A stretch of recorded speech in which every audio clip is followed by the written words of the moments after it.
Life After Prison. By Silence You. Kabanata 971 hanggang 1000. Severin.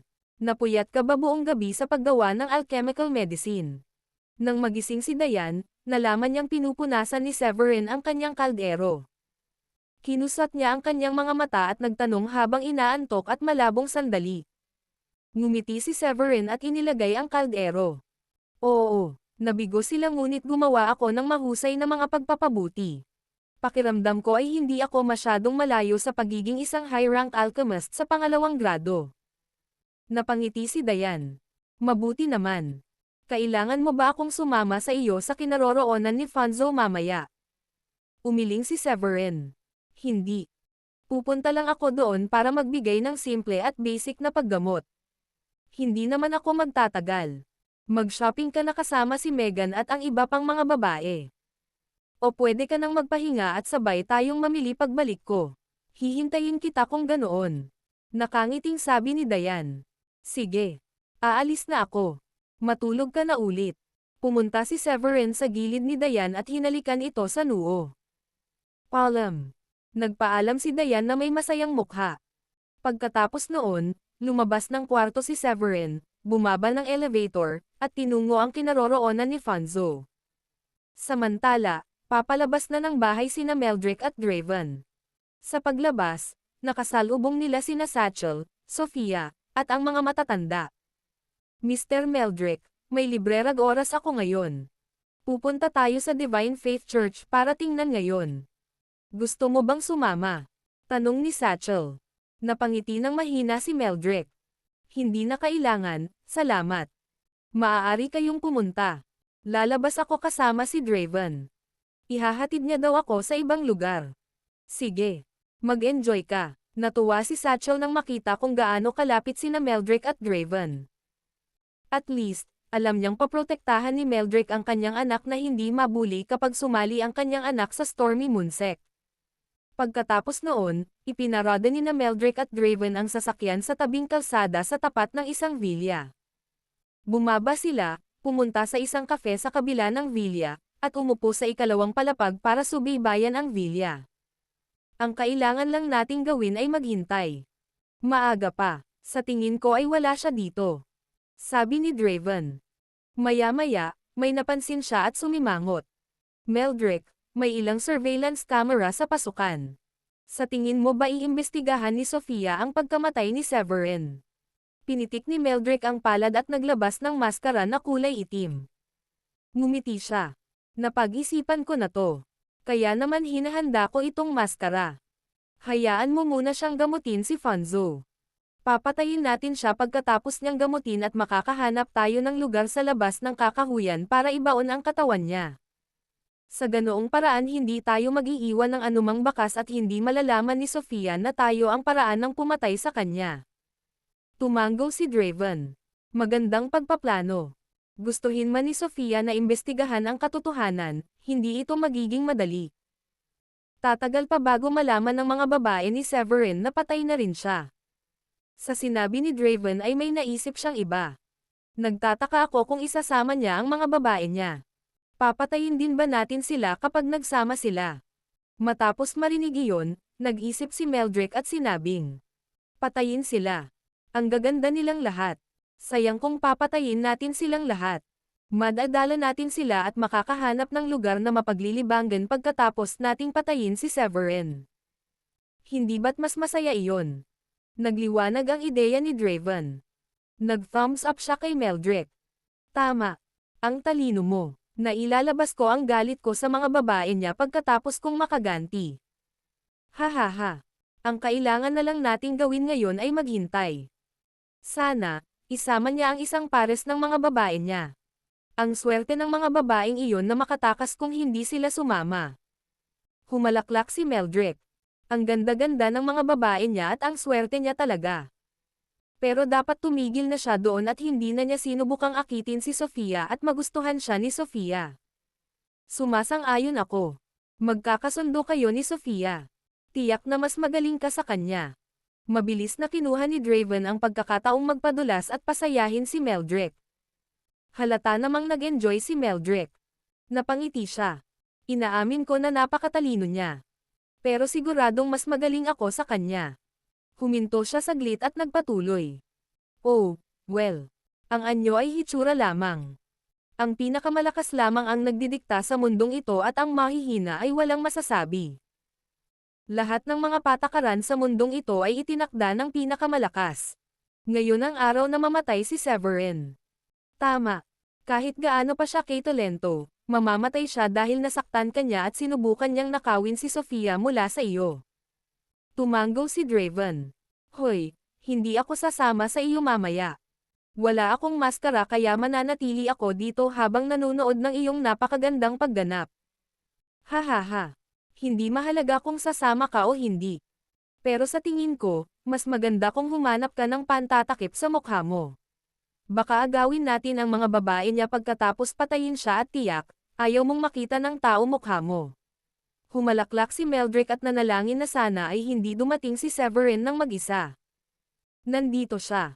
Pero mukhang mag-isa lang siya. Maya-maya lang, may nakita si Draven. Tumingin si Meldrick sa labas ng bintana. Gaya ng sinabi ni Draven, pinaandar ni Severin ang kanyang sasakyan sa gilid ng kalsada. Mag-isa lang siya na walang kasama. Mukhang dismayado si Meldrick at sinabing, ang swerte ng mga babaeng iyon. Walang sumama sa kanila. Masasabi ni Draven kung gaano kadesmaya si Meldrick. Pag-aaliw niya. Huwag kang mag-alala. Maaari kitang dalhin sa ibang lugar pagkatapos mong patayin si Severin. May alam akong ilang lugar na may magagandang babae. Ngumiti si Meldrick. Tandaan mo ang iyong pangako. Napakataas ng inaasahan ko. Huwag kang mag-alala. Ipinapangako kong masisiyahan ka. Hinampas ni Draven ang kanyang dibdib at binigay ang kanyang pangako. Samantala, nakarating na si Severin sa pintuan. Magandang araw, Mr. Severin. Mangyaring maligayang pagdating. Nang siya ay nakatayo sa harap ng pinto, ang mga gwardya ay sumaludo sa kanya ng magalang at malakas. Nagbigay ito ng takot kay Severin. Nakita niyo na ba ako dati? Lumapit ang isa sa mga gwardya at sinabing. Pagbalik ni Mr. Fanzo, ang una niyang ginawa ay ipinakita sa amin ang larawang kuha ninyong dalawa. Sinabi niya sa amin na pupunta ka rito para gamutin siya at hiniling sa lahat na isaulo ang iyong hitsura. Nakikita ko, mapait na ngumiti si Severin. Sa ganitong daan, Mr. Severin. Itinuro ng gwardya si Severin sa daan at dinala si Severin sa isang hardin. Sa oras na iyon, si Fanzo ay nagsasaya sa araw at umiinom ng isang tasa ng tsaa sa hardin. Napakapayapa nitong tingnan. Mr. Severin. Hindi ko akalain na darating ka ng ganito kaga. Mabilis na bumangon si Fanzo at nakipagkamay kay Severin nang makita niya si Severin na naglalakad papunta sa garden nito. Hahaha. Iniisip ko na makakasama ko ang pamilya ko pagkatapos kong pretuhin ka. Humalaklak si Severin. Mr. Fanzo, mangyaring maupo at sisimulan ko na ang paggamot. Umupo si Fanzo gaya ng sinabi at ngumiti kay Severin. Mr. Severin, pinag-iisipan ko kung paano kita mababayaran simula pa kahapon. Pero wala akong mahanap na sagot dahil alam ko kung gaano ka kayaman. Ngumiti si Severin. Hindi na kailangan. Wala kang dapat bayaran sa akin. Sapat na makilala kita. Sa kabila noon, persigido si Fanzo. Hindi. Hindi ko magagawa iyon. Laking pasasalamat ko na napagaling mo ako at napatayo muli. Nakita mo ba kung paano ako nahirapang tumayo ngayon lang? Bagamat hindi ako makalakad ng masyadong malayo, naniniwala ako na ilang oras na lang bago ako tuluyang gumaling. Pagkatapos ay nagtanong siya. Siguro kung ang iyong asawa ay may kakayahang magsanay. Mayroon ba siyang anumang mga natamo? Pilit na ngumiti si Severin. Gusto niyang magsanay at level 6 Grandmaster na siya. Pero wala siyang regalo. Ang pinakamalayo na kaya niya ay level 9 Grandmaster. Maliban na lang kung makakahanap ako ng kayamanan na makakapagbago ng kanyang pangangatawan. Kung hindi, walang paraan na siya ay maging isang Profound Master. Mabuti naman. Sa hindi inaasahang pagkakataon, napangiti si Fanzo at tumango. Sa oras na iyon, inilabas ni Severin ang kanyang tool na gagamitin sa panahon ng paggamot. Sumimangot siya ng mariin matapos marinig ang sagot na iyon. Maganda ba? Mabilis na ipinaliwanag ni Fanzo ang kanyang sarili. Teka lang, hindi ko ibig sabihin na ito ay isang magandang bagay. Ang gustong kong sabihin ay alam ko na sa wakas kung paano kita masusuklian. Mabilis niyang ibinaba ang palad, kumuha ng maliit na bote ng porselana, at inilagay sa mesa. Ito ang pamana ng pamilya ko na ipinamana sa mga henerasyon. Nakakapagpabago ng pangangatawan ng isang tao para mag-transform ang katawan niya na may kakayahang mag-training. Pero isa lang ang bahagi ko. Mangyaring tanggapin ito. Ano? Sa lahat ng ito, hindi inaasahan ni Severin na babalikan ni Fanzo ang pabor.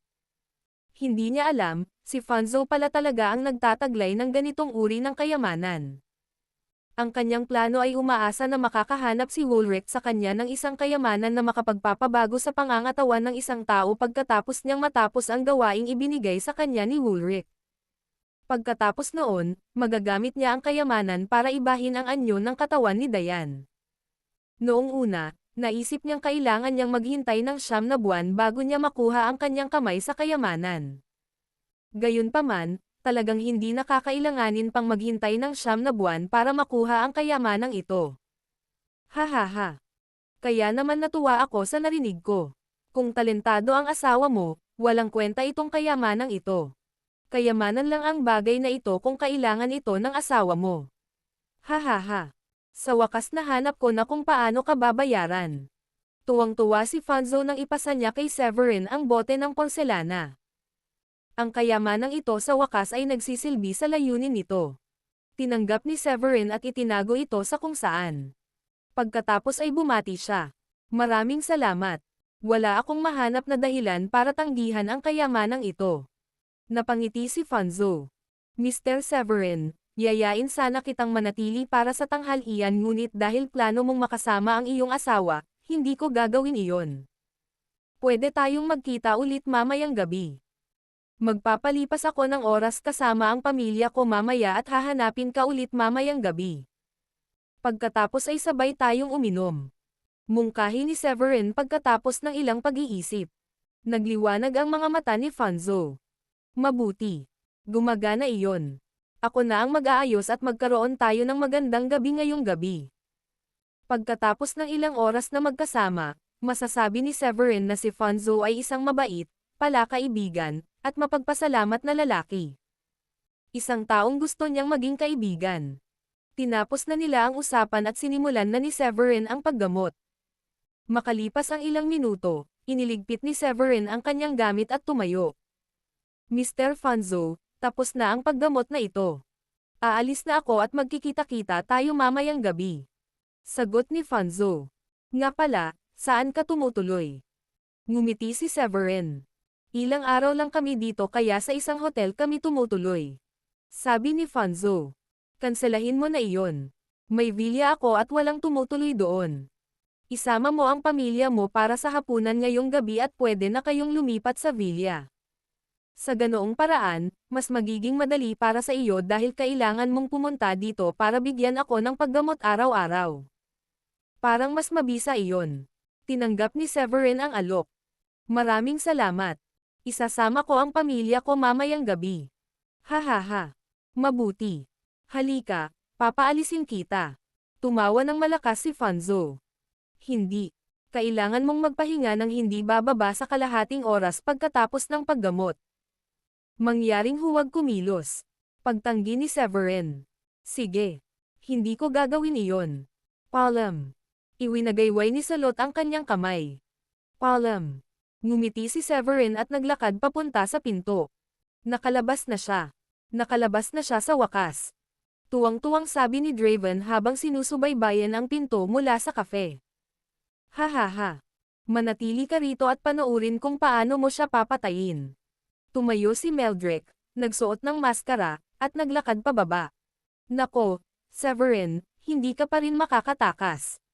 Ngumiti ng masama si Draven habang pinagmamasdan si Severin na papalabas ng pinto. Ngayon alam mo na kung ano ang kahihinatnan ng pagkakasala sa akin. Maswerte ka kahapon ngunit hindi iyon mangyayari ngayon. Inabot ni Severin ang kanyang sasakyan. Paakay na sana siya sa kotse niya, may nakita siyang lalaking nakamaskara papalapit sa kanya.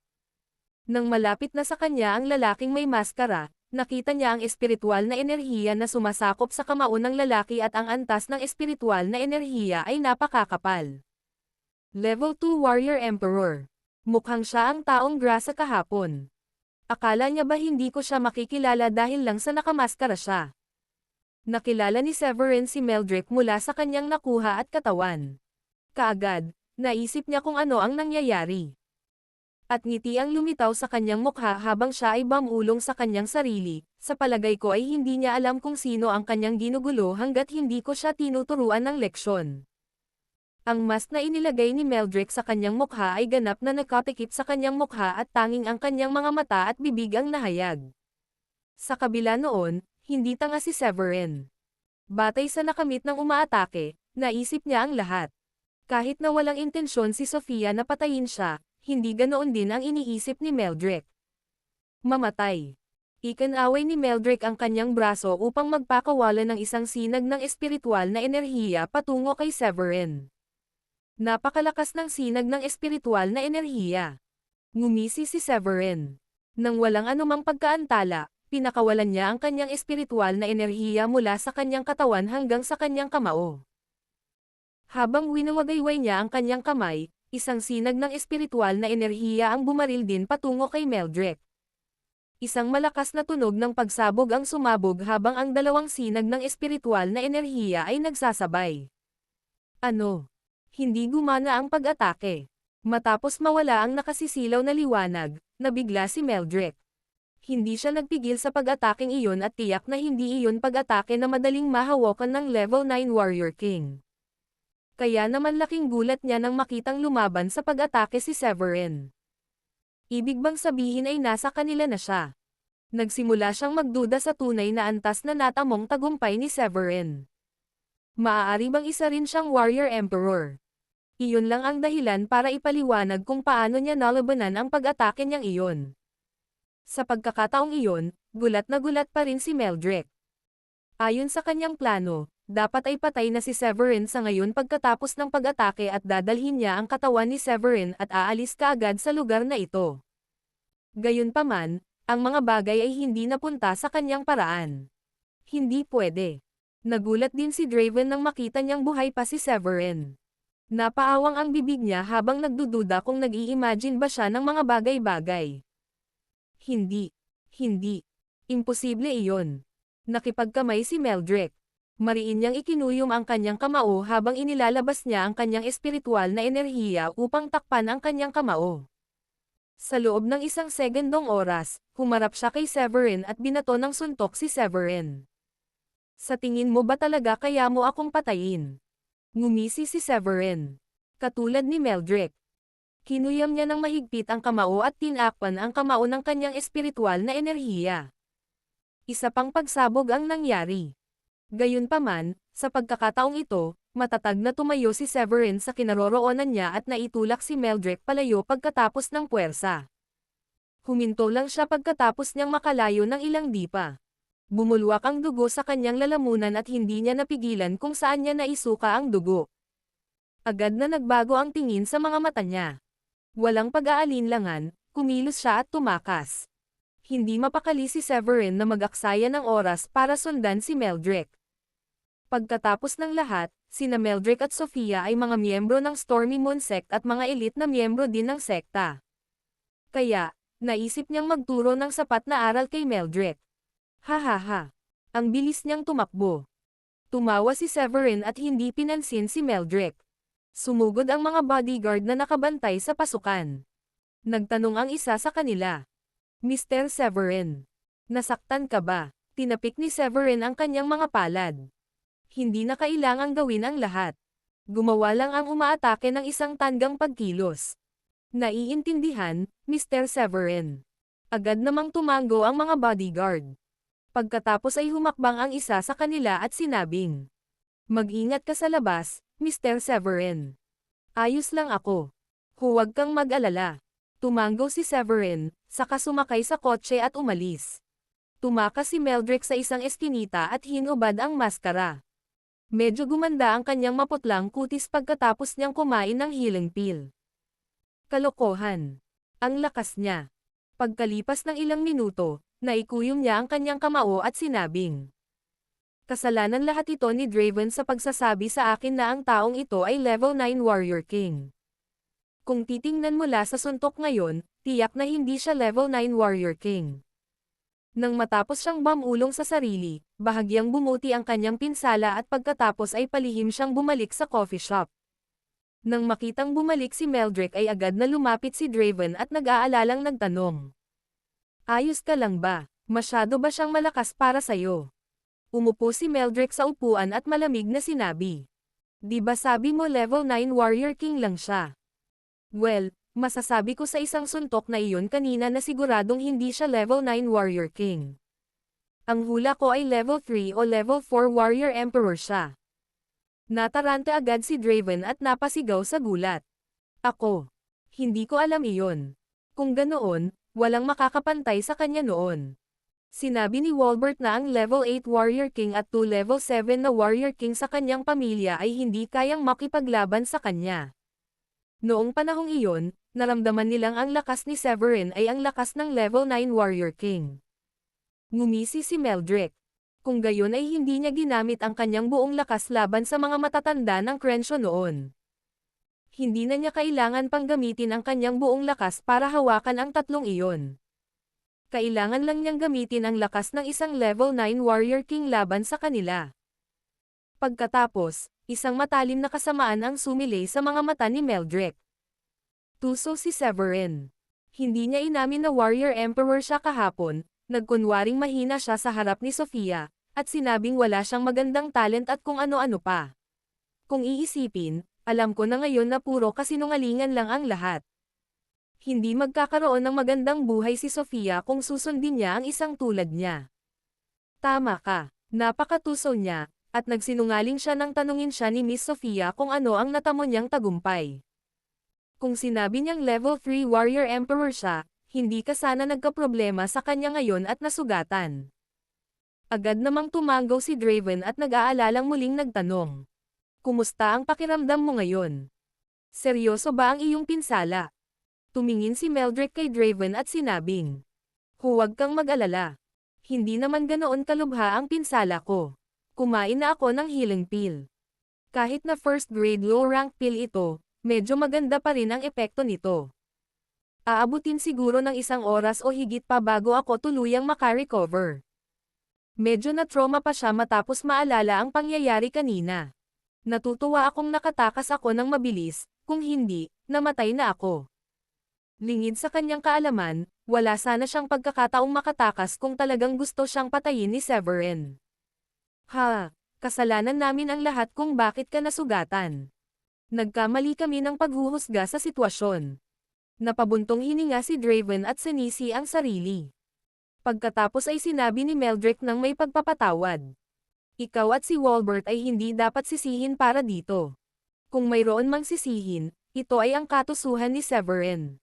Bukod pa rito, iilan lamang ang mga malalakas na tao na nakarating sa pagkamit ng Warrior Emperor. Sa iyong pangunawa, ang 4 na War Gods ay ang pinakamakapangyarihang tao na makakatagpo mo ng sinuman, at maaaring magkaroon ka ng pagkakataong makipagdigma. Maiintindihan na maiisip mo na si Severin ay isang level 9 Warrior King lang. Salamat sa iyong pag-unawa. Nakahinga ng maluwag si Draven nang hindi siya sisihin ni Meldrick. Higit na mas mataas ang kanyang natamo kaysa sa iyo, kaya sa palagay ko ay hindi na tayo makakaasa na papatayin siya pagkatapos. Pagkatapos ng ilang pag-iisip, sinabi ni Meldrick. Maaaring may paraan pa para patayin natin si Severin. Maaaring hindi ako kapareha sa kanya, ngunit may tiwala ako na may isang taong sabik na patayin siya. Haha. Patay na si Severin kapag nahanap siya ng taong iyon. Labis ang tuwa ni Draven nang marinig iyon. Sino ta? Tutulungan ba nila tayo? Nabanggit mo na sabik silang patayin si Severin. Ang ibig mo bang sabihin ay nasaktan siya ni Severin? Napatingin si Meldrick kay Draven. Pagkatapos ng ilang pag-iisip, sa wakas ay sinabi niya ng dahan-dahan. Hindi mo na kailangang magsikap. Siguradong may sama ng loob ang taong iyon kay Severin. Kumpiyansa ako na hahanapin niya si Severin kapag sinabi ko sa kanya ang tungkol dito.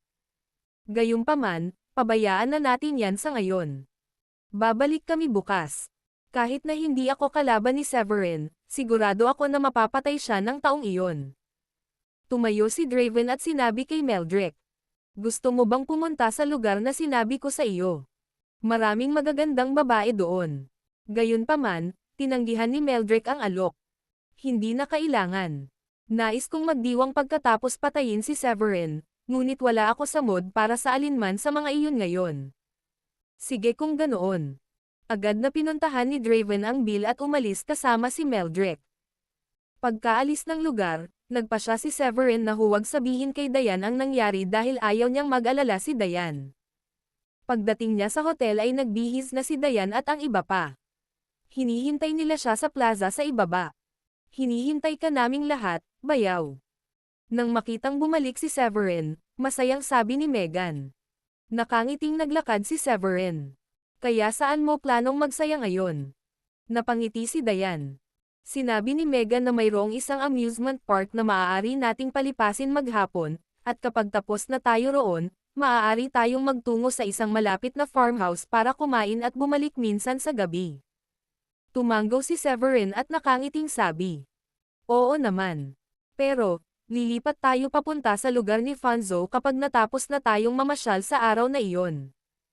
May bakanteng villa siya, kaya 3 araw tayong titira sa kanya. Sa ganoong paraan, hindi ko na kailangang pumunta pabalik-balik bawat araw. Mas nabibigyan ko ng pansin ang paggamot sa kanya. Talaga. Well, ang sarap pakinggan. Kahit papaano alam niya kung paano ipakita ang kanyang pasasalamat. Nakangiting sabi ni Megan. Ngumiti rin si Felicia at sinabing, bueno, pinagaling ni Severin ang kanyang paylay. Sa tingin ko, para lang sa kanya ang pagpapakita ng kanyang pasasalamat.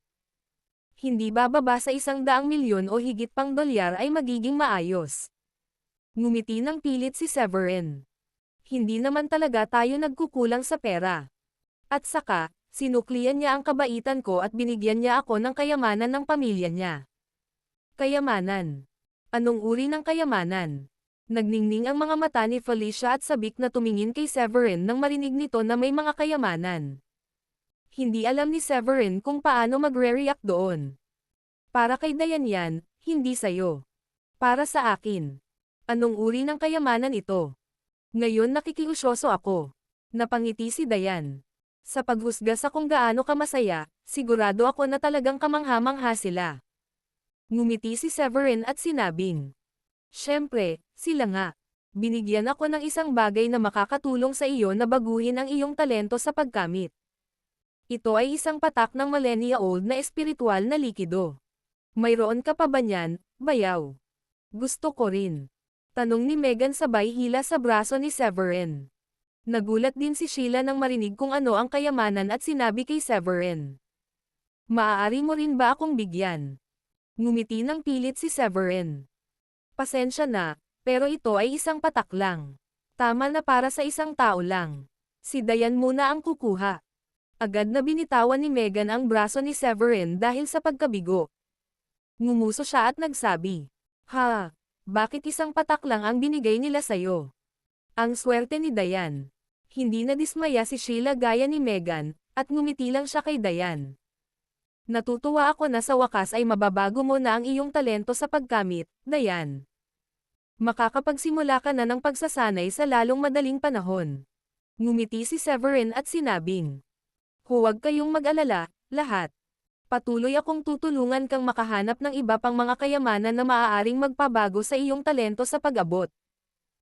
Napakahirap i-secure ito, ngunit lahat ito ay salamat sa kabutihang loob ni Fanzo kaya napagpasyahan niyang ibigay ito sa akin. Ito ay patunay na may iba pang katulad na kayamanan sa mundong ito, at darating ang panahon para sa iyo. Kailangan mong tuparin ang iyong salita, okay? Umaasa kami sa iyo upang mahanap ito. Agad namang napatalon si Megan sa tuwa. Ay pangako mo sa akin na ang susunod na makukuha mo ay akin na. Ngumiti ng pilit si Severin. Sige, sige. Ang susunod ay sa iyo, at ang susunod ay kay Sheila. Matapos marinig iyon ay bahagyang nakaramdam ng tuwa si Sheila dahil ipinakita nito na may puwang siya sa puso ni Severin. Salamat, guwapo. Bahagyang ibinaba ni Sheila ang ulo at ngumiti ng matamis. Hindi kailangan salamat, halos isa ka na sa amin ngayon. Casual na sabi ni Severin. Nang marinig ni Megan ang kanyang sinabi, agad niyang sinabing pabiro kay Sheila. Narinig mo ba yon? Sabi niya, isa ka sa amin ngayon. Naiintindihan mo naman ang ibig sabihin niyan, di ba? Ibig sabihin, magiging bahagi ka ng pamilyang ito sa hinaharap. Nakaramdam si Sheila ng bagzo ng damdamin sa kanyang puso at hindi niya maiwasang dumilat at magnakaw ng sulyap kay Severin. Kitang-kita sa sandaling iyon ang pagiging mahiyain niyang pambabae. Tama na sa kalokohang iyan, Megan. Sabi ni Severin na nakatitig kay Megan. Si Megan ay hindi natakot sa kanya, at itinaas lang niya ang kanyang ulo para sabihin. Hindi ito katarantaduhan. Ang pagsasabi na siya ay isa sa atin ay halos kapareho ng pagsasabi na siya ay pamilya. Sige. Hindi ako makikipagtalo sa iyo. Oras na para umalis tayo. Hindi pinansin ni Severin si Megan at dumiretso sa sasakyan. Galing. Maaari tayong manatili dito ng ilang araw at patuloy na magsaya. Masayang sabi ni Lily kay Wendy at sa mga babae. Tumingin si Severin sa kanila at sinabing, siya nga pala, huwag kalimutang ipaalam sa akin kung naubusan na kayo ng pills kapag naging mas stable na ang inyong natamong tagumpay. Bibigyan ko kayo ng higit pa para patuloy ninyong pagbutihin ang inyong natamo. Siguraduhing itaas ito sa abot ng iyong makakaya. Huwag kang mag-alala, sir. Talagang hihilingin namin ito sa iyo. Nakangiting sabi ni Wendy. Pagkatapos ay inilabas silang lahat ni Severin upang magsaya. Pagsapit ng hapon, dumating siya kasama ang lahat sa tirahan ni Fonzo. Kakapark lang niya ng kotse niya nang ihatid ni Fonzo si Maylin at iba pa para batiin siya. Hahaha. Mr. Severin. Sa wakas nandito ka na. Tumawa si Fonzo at tuwang-tuwang sinabi. Tingnan mo, hindi ko na kailangan pang gumamit ng saklay at kaya kong maglakad ng maayos nang walang tulong. Tumanggaw si Severin. Maaari kang magsimulang maglakad ng walang tulong ngayon, ngunit huwag mo muna itong sobrahan. Kakailanganin mo ng isa pang 3 araw upang ganap na gumaling. Pumasok na tayo at maghapunan. Nakahanda na ang lahat, at hinihintay ka na lang naming lahat. Ngumiti si Fonzo at inakay si Severin at ang iba pa sa loob. Si Fonzo ay isang napakamagiliw sa mga panauhin at prangka na tao. Ang hapunan kasama siya ay isang nakaka-relax na gawain. Nakipag-chat si Severin kay Fonzo sa hapunan, at biglang naisip ni Severin na magtanong. Nga pala, Mr. Fonzo, iniisip ko kung alam mo ba ang alinman sa mga underground forces sa loob ng iyong nasasakupan. Mga puwersa sa underground forces. Natatakot ako na wala akong masyadong alam tungkol sa mga organisasyong ito dahil bihira ko silang bigyang pansin. Kumunat ang noo ni Fonzo saka nagtatakang nagtanong.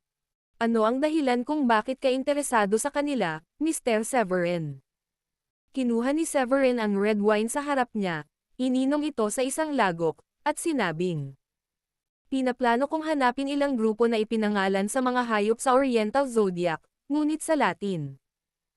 Halimbawa, sina Draco, Tigress, at Equus. Dapat din nilang tawagin ang kanilang sarili bilang isang bulwagan sa halip na isang gang. Paano ang Canis Hall? Sabi ni Maylin. Natatandaan ko na may narinig akong ganyan dati. Iyan ang eksaktong uri ng organisasyon na hinahanap ko. Labis ang tuwa ni Severin nang marinig iyon. Alam mo ba kung saan ang Canis Hall na ito, Miss Maylin? Ngumiti si Maylin at sinabing. Narinig ko ang pag-uusap tungkol sa Canis Hall noong nasa Wyman City ako. Malamang mga 2 taon na ang nakalipas. Pagkatapos ng isang pause, nagpatuloy siya. Natatandaan ko ito ng malinaw dahil ang pangalan ay parang kakaiba. Naisip ko sa sarili ko kung sino ang magbibigay ng ganitong pangit na pangalan sa isang organisasyon. Halos matawa ako nang marinig ko iyon. Matapos ipaliwanag kung paano niya nalaman ang tungkol kay Canis Hall, nawala ang ngiti ni Maylin nang may bigla siyang naisip. Bahagya siyang napatingin kay Severin. Anong negosyo mo sa grupong ito, Mr. Severin? Bakit mo sila hinahanap? Awkward na ngumiti si Severin. Ahem, lahat sila ay nasa ilalim ng iisang organisasyon, at gusto ko lang masigurado na babalik sila sa organisasyong iyon. Ganon ka-simple lang iyon. Pagkatapos ay nagbuhos siya ng isa pang baso ng red wine, itinaas ito, at sinabi kay Maylin. Narito ang sa iyo, Miss Maylin. Maraming salamat sa pagpapalam sa akin na nasa Wyman City sila. Mapapadali ko ang paghahanap sa kanila, kaya salamat muli. Pagkatapos mag-toast ni Maylin kay Severin, sinabi nito sa kanya. Hindi na kailangan. Isa ka na sa amin ngayon, kaya hindi na kailangang maging magalang. Halos mabulunan si Severin sa kanyang inumin nang marinig iyon. Nakakatawang paliwanag ni Megan sa pariralang. Isa ka na sa amin. Kaninang umagang iyon ay naging madali niyang maunawaan ang mga salitang iyon gaya ng ginawa ni Megan. Nang makitang muntik nang mabulunan si Severin sa kanyang inumin, hindi niya naiwasang takpan ang bibig nito at humajijek. Maraming nainom si Severin ng gabing iyon dahil tuwang-tuwa siyang malaman ang kinaroroonan ni Keynes Hall. Samantala, ang pamilya ni Fonzo, kabilang ang mga matatanda at ilan sa mga asawa ni Fonzo, masiglang uminom sa kanya at nauwi sa paglalasing sa kanya. Kinailangan siyang tulungan ni Diane at Sheila na umakyat sa kwarto sa itaas. Hindi ako makapaniwala na malasing siya kapag napakataas ng kanyang alcohol tolerance. Hindi napigilan ni Diane ang umiling at ngumiti ng pilit nang makitang hinimatay si Severin dahil sa sobrang pag-inom. Napangiti si Sheila at sinabing, hindi niya mapigilan, sa tingin ko. Malamang ay sobrang saya niya nang malaman niya ang kinaroroonan ni Keynes Hall, at ang pamilya ni Fonzo ay masigasig din na uminom. Para bang hindi sapat na ang 7 asawa ni Fonzo ay dumating upang magtaas ng isang baso sa kanya, ang mga anak ni Fonzo ay nag-toast sa kanya, pagkatapos ay nagtitiis din siya sa alkohol. Iyon. Tumanggaw si Diane. Tama ka, masasabing napakasaya rin ni Fonzo. Kung tutuusin, gumaling na sa wakas ang kanyang mga paa, at makakalakad na siya ng walang tulong. Siyempre, matutuwa ang sinumang nasa posisyon niya. Si Severin ay parang tagapagligtas sa kanila. Tama ka, gayunpaman, medyo inaantok na ako ngayon, kaya matutulog na ako. Dapat matulog ka na rin. Ngumiti si Sheila at lumabas. Sinulyapan ni Diane ang mahimbing na natutulog na si Severin bago naligo. Pagkatapos niyang maligo, humiga siya sa tabi niya at nakatulog. Nagising si Severin sa kalagitnaan ng gabi dahil kailangan niyang gumamit ng palikuran. Tulala siyang lumabas, nilagyan ng laman ang pantog sa banyo, at bumalik sa kwarto para ipagpatuloy ang pagtulog. Kaya, napasigaw si Sheila sa takot nang magising siya at nakita niya ang isang lalaking natutulog sa tabi niya kinabukasan. Nang napagtanto niyang si Severin iyon, ang pagkagulat niya ay napalitan kaagad ng saya. Naisip niya sa sarili. Baka gusto niyang may mangyari sa amin kagabi dahil gusto niya ako. Nagising si Severin dahil sa hiyaw, at natulala siyang nagmulat ng mga mata bago tuluyang namalayan na nasa tabi niya si Sheila. Agad siyang umupo sa takot at tinanong siya. Bakit ka nasa kwarto ko? Hindi nakaimik si Sheila. Tingnan mo mabuti ang paligid. Ito ang kwarto ko. Di ba dapat kasama mo si Diane sa kwarto? Napakamot ng ulo si Severin bago tuluyang napagtanto na napuyat siya kagabi para gumamit ng palikuran. Ako. Maling kwarto siguro ang napasok ko. Bumangon siya sa kama sa kahihiyan at nagkaroon ng masalimuot na ekspresyon. Habang pinagmamasdan niya ang sexing figure at magandang pantulog ni Sheila, hindi niya maiwasang mapangiti at magtanong. Wala naman akong ginawa sa iyo kagabi, di ba? Nahihiyang ibinaba ni Sheila ang ulo. Ako. Hindi ko alam. Pagkagising ko, nakita kong nakahiga ka sa tabi ko habang ang mga kamay mo ay nasa katawan ko. Pero kung tatanungin mo ako kung hinalikan mo ba ako o hindi. Pagkatapos ay natatakot ako na hindi ko masabi ng sigurado. Nakaramdam ng hiya si Severin. Niyakap niya si Sheila dahil napagkamalan niyang si Diane, at hindi niya akalain na ganoon pala kaprangka si Sheila tungkol dito. Hindi nagbabago ang katotohanan na natulog ka sa akin. Dahil wala sa amin ang nakakaalam kung ano ang pinagdadaanan mo kagabi at kung may ginawa ka man o wala sa akin, kailangan mong managot sa ginawa mo. Ngumisi si Sheila at nagnakaw ng tingin sa kanya. Natahimik si Severin nang marinig iyon. Bakit hindi mo nilock ang pinto ng kwarto mo? Kung nakalock ito, hindi sana ako nakapasok sa maling kwarto pagkagising ko kagabi para gumamit ng palikuran. Pinandilatan ni Sheila si Severin at sinabing, nakalimutan kong i-lock ito dahil umiinit ang ulo ko sa lahat ng alak kagabi. Hindi ko inaasahan na papasok ka at matulog sa aking kama. Sa sandaling iyon, narinig ni Dayan ang gulo at lumapit siya na nakasuot ng pantulog na pang-itaas. Bahagyang kumunot ang noo niya nang buksan niya ang pinto. Nagtataka ako kung bakit wala ka sa tabi ko noong nagising ako sa kalagitnaan ng gabi. Akala ko nagpil ka sa ibang kwarto dahil nag-aalala kang maistorbo ako habang natutulog ako. Hindi ko inaasahan na pupunta ka sa kwarto ni Sheila. Saglit na hindi nakaimik si Severin, ngunit hindi nagtagal ay nagmadali siyang nagpaliwanag kay Dayan. Medyo nalasing ako kagabi, Dayan. Bumangon ako para gumamit ng banyo, at napunta ako sa kwarto ni Sheila nang hindi sinasadya nang matapos ako. Sigurado akong wala akong ginawa.